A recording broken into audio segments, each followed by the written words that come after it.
Pemirsa, usaha waralaba di Indonesia semakin diminati khususnya oleh para pengusaha muda. Kenapa? Karena memang usaha waralaba ini berpotensi memberikan keuntungan yang besar dalam waktu yang singkat. Dan untuk membahasnya lebih dalam, malam hari ini saya sudah kedatangan narasumber yang memang menginspirasi pemirsa. Narasumber saya pada hari ini adalah Pak Pipo Hargianto, investor minimarket franchise. Halo Pak Pipo, apa kabar? Baik, luar biasa. Luar biasa, salam inspirasi. Salam inspirasi. Ini udah siap ya memberikan inspirasi untuk pemirsa INTV hari ini? Siap Sekali. selalu siap. Selalu siap, baik. Dan pemirsa, tema kita kali ini adalah strategi sukses berbisnis waralaba dan properti. Nah, ini kita juga penasaran nih Pak, sukses berbisnis waralaba. Dan seperti yang kita ketahui begitu ya, bisnis waralaba ini kan memang membuat keuntungan yang besar dengan waktu yang singkat. Begitu Pak. Itu caranya gimana nih Pak? Cara memilih waralaba itu seperti apa? Ya, makasih Eva. Jadi memang setiap orang kan pasti punya cara investasi sendiri-sendiri. Betul. Ada yang pengen profit besar sebesar-besarnya, ada yang pengen profit sebesar-besarnya dalam waktu sesingkat-singkatnya. Kalau saya pilihannya yang paling penting pertama adalah satu, karena ini disebut investasi, maka yang paling penting pertama dia harus autopilot. Autopilot maksudnya gimana? Maksudnya saya nggak perlu repot-repot, dia harus jalan sendiri. Sama seperti bunga deposito gitu kan. Betul. Saya nggak repot, dia langsung jalan sendiri. Nah yang penting pertama ini adalah autopilot. Nah yang kedua, karena ini autopilot dikerjakan oleh orang lain, sistem ini dikerjakan oleh franchisor, maka yang paling penting kedua adalah aman. Karena ketika aman, berarti saya kan nggak perlu ngawasin, dia jalan sendiri secara aman. Dan yang ketiga baru saya ngomong profit. Profitnya yang paling penting bagi saya adalah harus di atas bunga pinjaman. Kenapa harus di atas bunga pinjaman? Karena kalau di atas bunga pinjaman berarti saya bisa menduplikasikan dengan uang bank atau uang orang lain atau dengan cara-cara yang lebih cepat daripada harus dari uang saya sendiri. Makanya 3 syarat itu yang paling penting bagi saya, Eva. Yang penting pertama autopilot. Autopilot ya tadi ya. Kedua aman. Yang ketiga baru profitnya di atas bunga pinjaman.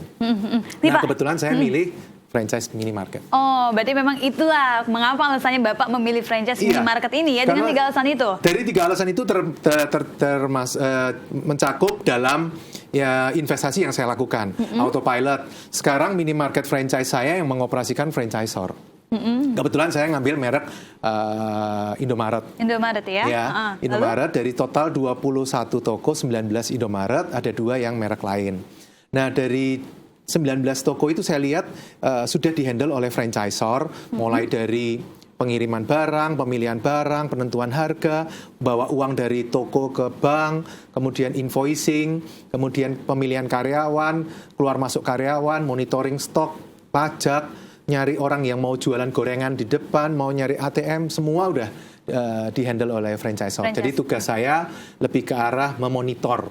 Monitornya cukup sebulan sekali setiap tanggal 15. Nah hari-hari ini saya mulai terima report sampai tanggal-tanggal 20 gitu. Nah itu yang akan jadi cara saya untuk mengontrol jumlah 21 toko saya, minimarket Indomaret saya yang sekarang sudah berjalan. Ini kan franchise ini kan bergabung begitu ya Pak. Kenapa sih harus waralaba? Kenapa Bapak nggak buka sendiri aja begitu, buka sendiri dari toko sendiri, mungkin Bapak yang mengurus sendiri begitu? Ya. Kembali lagi ke strategi kita masing-masing. Ada yang pengen profit sebesar-besarnya, tapi ada yang pengen seperti saya. Saya pengennya nggak terlalu repot-repot, yang penting profitnya jalan. Nah, karena itu selalu saya ngomong yang penting biar yang mengoperate adalah franchisor. Jadi saya tinggal cari lokasi, siapkan pendanaan, kemudian setelah itu dia akan jalan sendiri, franchisor akan jalan sendiri. Nah, saya tinggal memonitor profitnya. Kalau dipikir, kenapa Pak? Kenapa nggak kita handle sendiri? Betul. Enggak. Saya sudah punya pekerjaan sendiri di kantor yang beda dengan minimarket franchise ini. Jadi saya maunya ini adalah passive income. Sekarang kan istilahnya passive income. Income yang kita dapat tanpa kita bekerja. Nah itu yang pengen saya bangun. Kalau saya punya minimarket sendiri, mungkin saya harus ngurus izin sendiri. Betul. Harus nyari lokasi sendiri. Karyawan ada yang keluar, saya harus nyari karyawan. Ya? Iya. Betul. Terus? Nanti karyawan ada yang nggak masuk, saya yang pusing. Uang dari toko saya harus bawa ke bank. Itu menurut saya kurang pas. Kenapa? Karena kalau seperti itu berarti nanti saya hanya bisa punya 1 toko. prinsip saya, daripada saya punya satu toko tapi profitnya 50 juta, tapi satu toko, saya lebih pilih profitnya 20 juta, tapi saya nggak perlu involve sehingga saya bisa duplikasi sebanyak-banyaknya, sehingga saya nggak perlu repot-repot memonitor mereka karena franchisor yang akan bergerak. Nah, ini yang saya mau dan ini yang pengen saya selalu sharing ke semua orang. Lebih enak caranya gimana uang bekerja untuk kita. Jangan kita bekerja untuk uang. Kita tidak boleh bekerja untuk uang. Uang harus bekerja untuk kita. Jadi walaupun kita liburan, jalan-jalan, nganterin anak sekolah, siang jemput anak sekolah, anak les kita anterin kemana-mana, kita bisa dengan keluarga kita, sementara income tetap jalan terus. Nah itu yang menurut saya hakikat nyari uang sebenarnya yang benar adalah kayak gitu. Menurut saya ya. Kalau orang lain bilang, oh enggak, kita kalau harus kerja keras ya begitu nggak ya. apa-apa. Itu masing-masing, saya selalu ngomong hidup penuh pilihan, silakan Betul. pilih masing-masing. Tapi pilihan saya adalah gimana caranya dapat duit, tapi kerja sesedikit mungkin sehingga saya bisa duplikasi sebanyak-banyaknya dan saya bisa melakukan pekerjaan-pekerjaan yang mungkin tidak semua orang bisa. Jadi kan nggak perlu dari pagi jam 10 pagi sampai jam 10 malam nunggu toko kayak gitu. Betul. Menurut saya kurang srek aja. Jadi bukan strategi yang Bapak jalankan begitu ya, bukan Pak Pipo ya? Bukan, saya pernah jalanin itu, strategi itu dari tahun 2003 sampai 2008, bekerja keras. Menurut saya kurang tepat, menurut saya ya. Tapi kalau ada yang ngomong, nggak apa-apa Pak, kita bekerja keras. Ya nggak apa-apa sih. Tapi kalau menurut saya, kalau bisa jangan. Nah makanya saya selalu sharing minimarket Indomaret. Tapi di sini saya bukan karyawan Indomaret loh ya. Nanti salah dipikir Nanti saya. ada persepsi yang berbeda begitu ya? Iya, dipikir saya karyawannya atau marketingnya atau apa. Enggak, saya murni investor, franchise. Saya pernah coba kos. Tahun 2008 saya coba kos. Kan intinya gimana caranya kita invest properti, tapi income properti itu harus lebih besar dari angsurannya. Sehingga Betul. dia bisa angsur sendiri. Intinya kan sebenarnya sederhana. Pertama saya coba kos-kosan. Ternyata kos-kosan, waduh repot sekali. Akhirnya baru 2009 saya coba Indomaret ini dan ternyata luar biasa. Toko pertama saya di Banyuwangi, padahal saya sebelumnya belum pernah ke Banyuwangi, tapi toko pertama saya malah di Banyuwangi. Dan ternyata Apa tuh Pak yang membuat Bapak, saya buka di Banyuwangi dulu deh, baru kids di kalau katanya, saya tahu nih Bapak bukan hanya di Banyuwangi, betul ya tokonya? Ya, toko pertama saya di Banyuwangi, toko kedua saya di Medan, di ujung timur, ya. satu ujung barat. Ya. Tapi waktu itu pertimbangan saya kalau ditanya tadi kenapa Banyuwangi, karena kebetulan Indomaret punya program yang disebut take over. Take over itu toko milik Indomaret Pusat, jadi bukan punya saya, yang dijual ke masyarakat. Nah, toko ini minimal sudah profit 1 tahun. Nah, ini yang saya ambil waktu itu program take over dan kebetulan dapat tokonya di Banyuwangi. Ya sudah jalanin dan ternyata hasilnya sampai sekarang luar biasa. Makanya saya selalu sharing ke orang-orang, ke teman-teman, ke partner bisnis saya, ke klien saya selalu ngomong, udahlah nggak usah bisnis aneh-aneh, udah. Daripada, kan saya sering lihat tuh, ada yang karyawan, aduh Pak saya bosen Pak, saya pengen keluar. Ternyata kerja itu capek. Udah kamu datang dulu dah ke seminar. Atau ada yang ngomong, Pak saya tiap hari di toko, terus saya bosen, saya nggak punya waktu untuk keluarga, nggak punya waktu untuk teman. Datang ke seminar. Pak saya bingung nih Pak, deposito saya semakin lama uangnya makin kecil. Makin menipis ya? Bunganya makin kecil. Datang. Nah makanya teman-teman pemirsa INTV, saya ingin mengajak, karena ini waktunya terbatas kita, makanya ini ngomongnya saya percepat terus nih, karena waktunya terbatas. Nah kalau mau detail, nanti kita akan adakan event, seminar, bisnis, strategi kaya raya melalui investasi minimarket franchise dan propertinya, karena saya mau kita beli propertinya juga.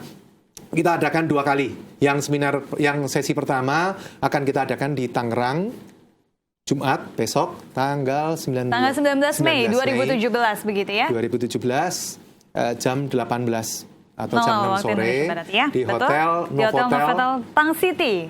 Super Blok, Jalan Jenderal Sudirman nomor 1 Tangerang. Ini pemirsa wajib banget untuk datang ya Pak. Ini gimana cara sukses, cara kaya begitu ya Pak ya, untuk tidak menghabiskan waktu lama-lama dengan waktu yang cukup singkat mendapatkan bunga atau bukan ya, mendapat keuntungan yang memang besar begitu.